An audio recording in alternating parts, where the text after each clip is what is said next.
Zoe Martinez stared at her laptop screen, scrolling through yet another disappointing response to her roommate ad. 3 months of searching had yielded nothing but weirdos, cheapskates, and people who wanted to turn her living room into a marijuana greenhouse. Her savings account was hemorrhaging money faster than she could earn it from her part-time job at the campus bookstore, and her landlord's patience was wearing thin. The 2-bedroom apartment near downtown had seemed like such a good deal when she'd signed the lease. Close to campus, decent neighborhood, and she'd been confident she could find someone responsible to split the rent. Now, staring at her dwindling bank balance, Zoe wondered if she'd made a terrible mistake. Her phone buzzed with a new message response to her latest Craigslist posting. Unlike the usual barely coherent texts she'd been receiving, this one was articulate and formal. "Hello, Zoe. I am interested in your available room. I can pay 3 months' rent in advance and require minimal space for personal belongings. Please let me know if we can arrange a meeting. Quinn." Zoe read the message twice, hardly believing her luck. Someone willing to pay up front? She quickly typed back suggesting they meet at the corner cafe that afternoon. Quinn's response came within minutes. 2:30 p.m. is acceptable. I will wear a dark blue jacket and carry a black messenger bag. When Zoe arrived at the cafe, she spotted Quinn. Immediately, they sat alone at a corner table, hands folded precisely, posture perfectly straight. Quinn appeared to be around her age, with pale skin and dark hair cut in a simple, practical style. Everything about them seemed neat and understated, from their plain clothes to their neutral expression. "You must be Zoe," Quinn said, standing to shake her hand. Their grip was firm, but oddly cold, and their speech pattern was unusually formal. "Thank you for meeting with me on such short notice." "No problem at all," Zoe replied, settling into the opposite chair. "So tell me about yourself. Are you a student?" "I work in research," Quinn answered carefully. "Environmental monitoring and data collection. My schedule is somewhat irregular, but I am quiet and clean. I do not entertain guests frequently." Zoe found Quinn's responses refreshingly straightforward. Compared to other potential roommates who had overshared about their personal dramas or questionable lifestyle choices, Quinn asked practical questions about utilities, internet access, and building policies. They seemed particularly interested in the apartment's location relative to major transportation routes and whether the building had reliable cell phone reception. "I have some unusual dietary requirements," Quinn mentioned, "but I purchase and prepare all my own food. I will not use your kitchen supplies or expect you to accommodate my needs." "That's totally fine," Zoe assured them. "What kind of dietary restrictions?" "Primarily raw foods and specialized supplements. Nothing that would create odors or require significant refrigerator space." Zoe nodded, thinking Quinn might be vegan or following some kind of health regimen. She'd lived with worse roommate quirks. When Quinn pulled out an envelope containing last month's rent, and security deposit in cash, Zoe felt like she'd won the lottery. "I can move in this weekend if that works for your schedule," Quinn said. "I travel light and will not require assistance with furniture or heavy items." "That sounds perfect," Zoe said, trying not to appear too eager. "Do you have any questions about the neighborhood or the building?" Quinn paused, as if considering something carefully. "I work primarily during evening hours and may be active during times when most people sleep. I hope this won't disturb you." "I'm a pretty heavy sleeper," Zoe assured them, "and I usually wear earbuds when I study anyway." They shook hands again, and Quinn's cold grip seemed even more pronounced. "I appreciate your flexibility, Zoe. I believe this arrangement will work well for both of us." As Zoe watched Quinn leave the cafe, she noticed they moved with an unusually smooth gait, almost gliding across the floor. But her relief at finally finding a responsible roommate overshadowed any minor oddities.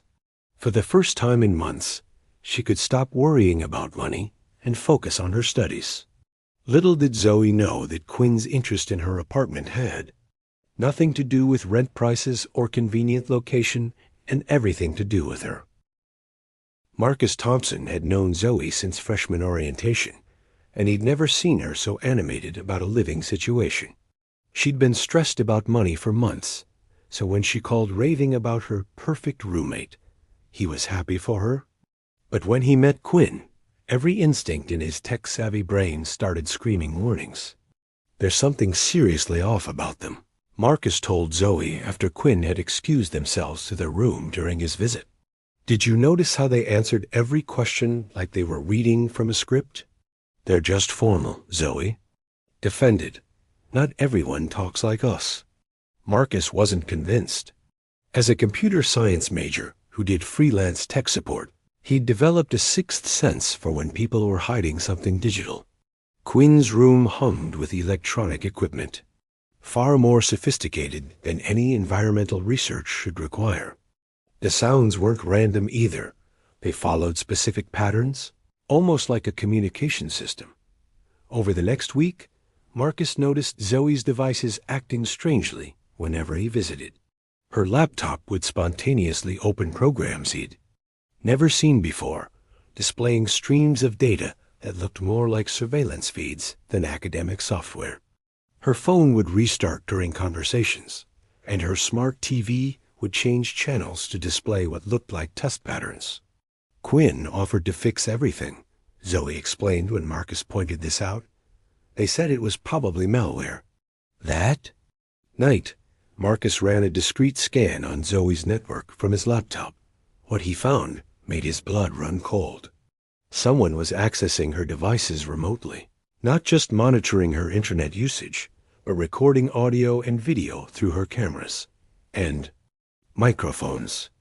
The digital fingerprints led back to Quinn's room, but the sophistication of the intrusion was beyond anything Marcus had seen in his cybersecurity classes. He tried researching Quinn's background, but it was like they didn't exist digitally. No social media profiles, no employment records, no digital footprint whatsoever. For someone who claimed to work in environmental research, Quinn was completely invisible online. Zoe, you need to listen to me, Marcus said urgently when she met him at the library. Quinn is spying on you. They've hacked every device in your apartment.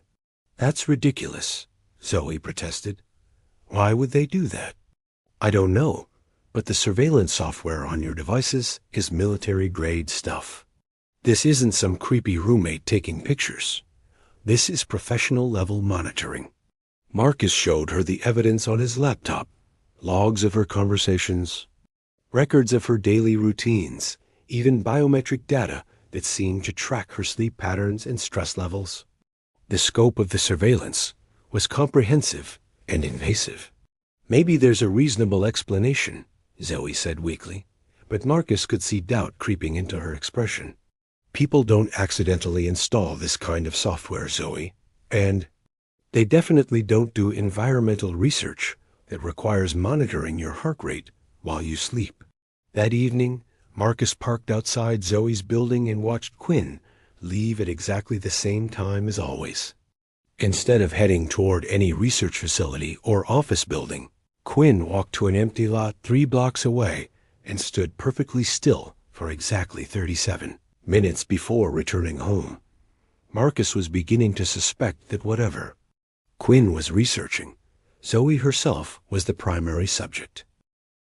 Dr. Evelyn Rivers had seen many students struggle with roommate situations, but Zoe's description of Quinn's behavior patterns struck her as genuinely concerning. As a psychology professor specializing in behavioral analysis, she recognized signs of systematic observation that went far beyond normal social interaction. You're describing someone who's studying you like a research subject, Dr. Rivers explained during their office hours meeting. The constant watching, the precise routine, the fascination with your daily activities, these aren't typical roommate behaviors. Zoe shifted uncomfortably in the chair across from Dr. Rivers' desk. But they're not hurting anyone. They pay rent on time and keep the apartment clean. Sometimes the most dangerous situations appear perfectly benign on the surface. Dr. Rivers warned, "What you're describing sounds like someone conducting a long-term behavioral study without your consent. That's not just unethical, it could be illegal." Dr. Rivers had encountered similar cases in her research on social manipulation and control. The pattern of systematic observation, followed by increasing restrictions on the subject's freedom, was a classic technique used in psychological experiments. The fact that Quinn had specifically sought out Zoe's apartment and paid months in advance suggested premeditation. "I want you to document everything," Dr. Rivers advised. "Keep a journal of Quinn's behaviors, the electronic malfunctions, anything that seems unusual, and consider involving campus security or local authorities." That evening, Zoe sat in the campus coffee shop with her notebook, writing down every strange incident she could remember. Dr. Rivers was right. When viewed as a whole, Quinn's behaviors formed a clear pattern of systematic study and gradual control. As she wrote, Zoe noticed Quinn sitting at a table across the coffee shop. They weren't reading or using a laptop like other customers, but simply sitting and observing the people around them with the same intense focus they usually directed at her. When Quinn noticed her watching, they approached her table. "What are you writing, Zoe?" Quinn asked, their voice carrying an undertone she'd never heard before. "Just notes for class," Zoe replied, closing the notebook protectively. "May I see? I'm curious about your academic work." "It's private," Zoe said firmly, standing to leave. Quinn's hand moved to block her path, not aggressively, but clearly preventing her departure. "Zoe, I think we need to have a conversation about your recent activities. You've been asking questions and involving other people in our living arrangement." The way Quinn said, "our living arrangement," made it sound like a formal contract rather than a casual roommate situation. Zoe felt a chill of recognition. This was exactly the kind of controlling behavior Dr. Rivers had warned her about. "I can ask questions about my own apartment," Zoe said, trying to keep her voice steady. "Of course," Quinn replied smoothly. "But some questions could interfere with important work that's happening. Work that benefits both of us." "What kind of work?" Quinn glanced around the coffee shop as if checking for listeners. "The kind that requires specific conditions and timing. Tonight, for instance, there will be a critical phase of the research that requires your cooperation." Zoe felt panic rising in her chest. "What are you talking about?" "When we return to the apartment, I'll need you to remain in your room from 10 p.m. until 7 a.m. It's for your safety during a delicate procedure." Dr. Rivers' warnings echoed in Zoe's mind. This was exactly the escalation she'd predicted, from observation to direct control. Zoe realized that whatever Quinn really was, tonight would reveal their true intentions. Agent Victoria Cross had been tracking the entity known as Quinn for 3 months, ever since satellite monitoring detected unusual energy signatures emanating from Zoe's apartment building. The readings matched previous encounters with extraterrestrial research teams conducting unauthorized studies on human populations. Victoria's team had been positioned around the building since sunset, waiting for the optimal moment to intervene. Through thermal imaging, they could see Quinn moving around the apartment with equipment that definitely wasn't manufactured on Earth. The electromagnetic signatures were increasing, indicating that tonight's ritual was actually the culmination of an extended observation period. "Subject is preparing for data transmission," Victoria reported through her earpiece as she climbed the apartment building's stairs, moving to intercept before the subject can complete their research protocol. She reached Zoe's floor just as muffled shouting erupted from inside the apartment. Through her specialized equipment, Victoria could see Zoe locked in her bedroom while Quinn operated devices that were scanning her biological responses through the walls. The readings showed Quinn was collecting comprehensive data on human stress responses, sleep patterns, and social behaviors. Victoria disabled the electronic lock on the front door and entered with her weapon drawn. Quinn stood in the living room, surrounded by crystalline devices that pulsed with soft blue light. They turned toward Victoria without surprise, as if they'd been expecting her arrival. "Agent Cross," Quinn said, their formal speech pattern now making perfect sense. "You are early. The cultural integration study is not yet complete." "The study is over," Victoria replied firmly. "You're in violation of the interspecies research accords. Human subjects require informed consent." Quinn's appearance began to shift subtly, their human disguise becoming less stable under stress. Their skin took on a faintly luminescent quality, and their eyes reflected light in ways human eyes couldn't. The subject was not harmed. All observations were conducted within acceptable parameters. Imprisonment and psychological manipulation are not acceptable parameters, Victoria countered. Your research methods violate both human rights and galactic law. Through the bedroom door, they could hear Zoe demanding to be released. Victoria kept her weapon trained on Quinn while activating a device that would disrupt their equipment and prevent any data transmission to their ship. "I require 14 more hours to complete the behavioral analysis," Quinn protested. "This research will help my people understand human social structures and improve future diplomatic relations." "Then you should have gone through proper channels and obtained consent," Victoria replied. "Your people will receive a formal complaint through the Galactic Research Council." Quinn's shoulders sagged in apparent defeat. The human subject was selected for optimal baseline characteristics. She represented an ideal sample for understanding your species' adaptation mechanisms. Victoria began dismantling Quinn's equipment while keeping them under surveillance. Each device was more sophisticated than Earth's current technology, designed to monitor biological functions and social interactions with incredible precision. Quinn hadn't just been studying Zoe. They'd been conducting a comprehensive analysis of human behavior, using her apartment as a controlled laboratory environment. "Your research ends now," Victoria said, gathering the alien technology. "And you'll be returning to your ship immediately." As Victoria unlocked Zoe's bedroom door, she prepared to deliver an explanation that would sound impossible but was absolutely true. Her roommate had been an alien anthropologist, and she'd been unknowingly participating in the most comprehensive study of human behavior ever conducted by an extraterrestrial species. 6 months later, Quinn, who had revealed their actual designation as Nexus 7, sat across from Zoe in the same corner cafe where they'd first met.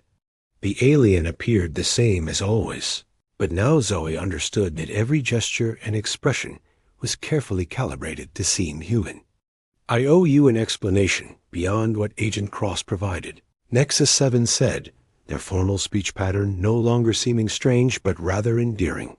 "My species' approach to understanding other civilizations involves deep immersion studies. We believe that to truly comprehend a culture, we must live within it." Zoe stirred her coffee, still processing everything she'd learned about her former roommate's true nature. "So I was basically your lab rat for 3 months? You were my teacher," Nexus 7 corrected gently. "Though I understand that distinction may not feel meaningful given the deception involved." After Agent Cross had extracted Nexus 7 that night, Zoe had been debriefed by a team of government officials who explained the existence of ongoing extraterrestrial contact programs. She'd been given a choice: forget everything through memory modification, or become part of a cultural liaison program designed to improve human-alien relations. Zoe had chosen to remember. "Your behavior patterns taught me more about human adaptability than decades of remote observation," Nexus 7 continued. "The way you balanced independence with social connection, how you manage stress while maintaining empathy for others. These were invaluable insights. And the electronic equipment? The surveillance? Necessary for collecting biometric data, but I understand now how invasive that was. My people don't have the same concepts of privacy that humans value. We see information gathering as a form of respect. The more we study something, the more we honor it. Zoe had to admit that working with the Cultural Liaison Program had been fascinating. She'd learned about Nexus 7 species, the Vorthik, who were essentially cosmic anthropologists.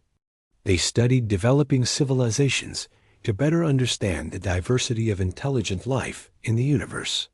The irony is that I learned as much from you about your species as you learned about mine, Zoe said.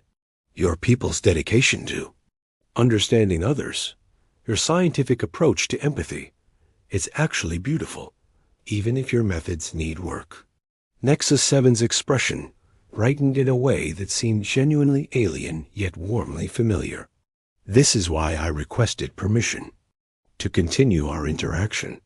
The research I conducted was valuable, but the friendship that developed was unexpected and meaningful.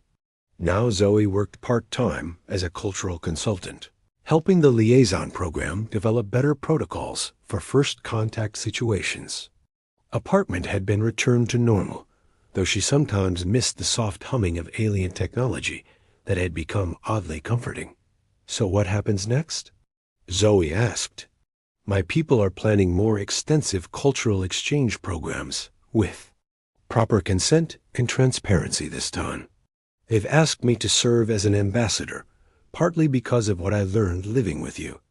Zoe smiled, realizing that her terrible roommate situation had evolved into something extraordinary. And I suppose you'll need somewhere to stay while you're on Earth. Actually, Nexus 7 said, I was hoping you might know of a good roommate who wouldn't mind someone with unusual habits and a tendency to work late. For the first time since this whole adventure began, Zoe felt like she truly understood her strange, formal alien friend. I think I might know someone perfect for the job.